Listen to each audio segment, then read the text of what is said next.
This is Real News Media TV, coverage you can trust. Please like, share, subscribe, and hit the notification bell. Select all for daily news updates. Man wanted for murders in St. Anne and St. Catherine killed by cops. Manton Brown, 46, who was wanted for murder in St. Anne and who the St. Catherine police have had on their wanted list since 2007, is dead. Brown was one of two men who allegedly engaged the lawmen in a gun battle in Unity Valley, St. Anne yesterday afternoon and were cut down. They were taken to the St. Anne's Bay Regional Hospital where they were pronounced dead. The other man is unidentified. Brown was wanted in St. Anne for murder, Deputy Superintendent Kevin Francis confirmed with the news last night. Information surrounding the shooting is sketchy, but the incident is believed to have happened around 4 p.m. at Unity Valley along the north-south highway, causing traffic to be backed up for several hundred meters. Brown, of a Portmore St. Catherine address, was known to also frequent Linstead and Watson Grove in that parish and Alexandra in St. Anne. In January, the Portmore police listed him as wanted in connection with a murder committed in April 2017. A news report on October 1, 2007 said one of Portmore's most wanted suspects, Manton Brown, was among a group of men who opened a fire at the police as the cops approached a house in Lesser Portmore. In St. Anne, Brown was allegedly involved in the shooting death of two men who were implicated in the killing of a Chinese national in Brownstown in February 2018. Woman killed on eve of mother's funeral.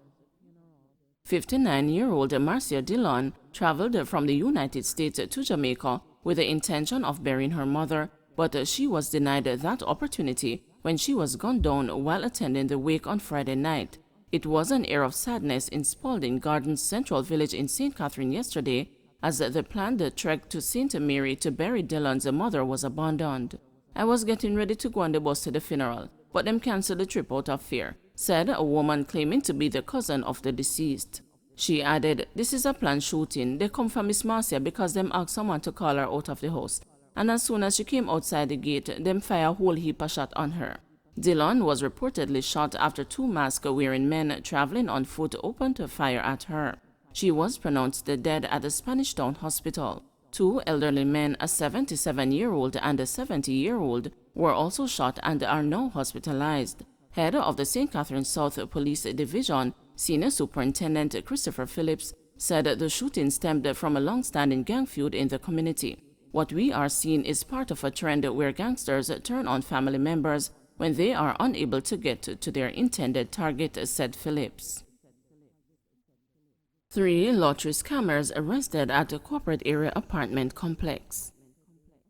The police made a multi-million-dollar cash seizure and arrested 3 alleged lottery scammers following an operation at an apartment complex in St. Andrew. Members of the Major Organized Crime and Anti-Corruption Agency, MOCA, and the Counter-Terrorism and Organized Crime Investigations Branch went to the apartment in the Kingston 5 area on Thursday. They reportedly seized $8.35 million. A statement from the Jamaica Constabulary Force seized 3 individuals, 28-year-old Roger Williams, 27-year-old Akeem Richards, and 24-year-old Daniel Richards, were arrested and charged with breaches of the Law Reform Act. Visitors stunned after zoo attendant's finger bitten off by lion at Jamaica Zoo. Visitors at Jamaica Zoo were on Friday left in shock after witnessing a zoo attendant's finger being severed by a lion at the St. Elizabeth Beast attraction. The incident, which was captured on video, has since gone viral on social media. One of the visitors, who asked not to be named, told the news that the incident unfolded about 4:22 p.m. in front of at least 15 people. She said the tour of the zoo was coming to an end when the zoo attendant, in an apparent effort to impress the visitors, attempted to pet the lion. The man's right ring finger was reportedly partially bitten off after he stuck his hand through the chain-linked lion's cage. "When it happened, I thought it was a joke. I didn't think it was serious. I didn't realize the seriousness of it because it's their job to put on a show," she said.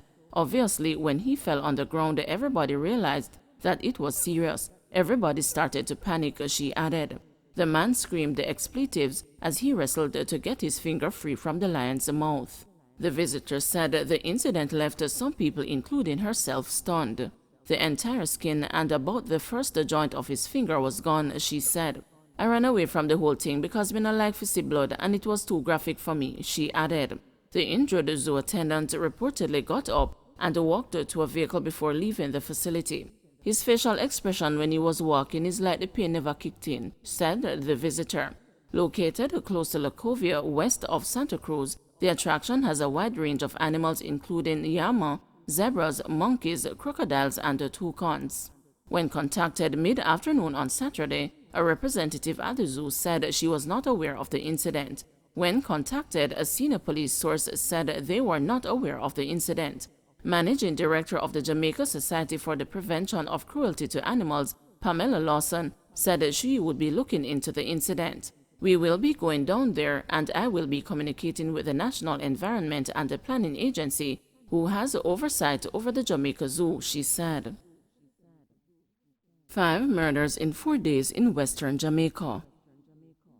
5 persons have been killed across western Jamaica over the past 4 days.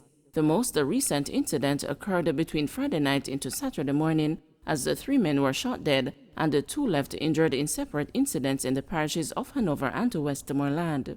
Those killed have been identified as 28-year-old Ryan Dunkley, a bike taxi operator from Orange Bay, 39-year-old Garrett Phillips, otherwise called Twinner, a musician from Caldwell District, both from Green Island, Hanover, and a 39-year-old Junior Francis, otherwise called Plumber, a construction worker of Bacchusfield in Westmoreland. Phillips and a group of men were standing outside a bar in the Green Island community about 8:15 p.m. when a motor vehicle drove up. The occupants of the car opened fire on the men, hitting Phillips and the 2 others before speeding away. The victims were taken to Noel Holmes Hospital in Lucy, where Phillips was pronounced dead and the other 2 men admitted.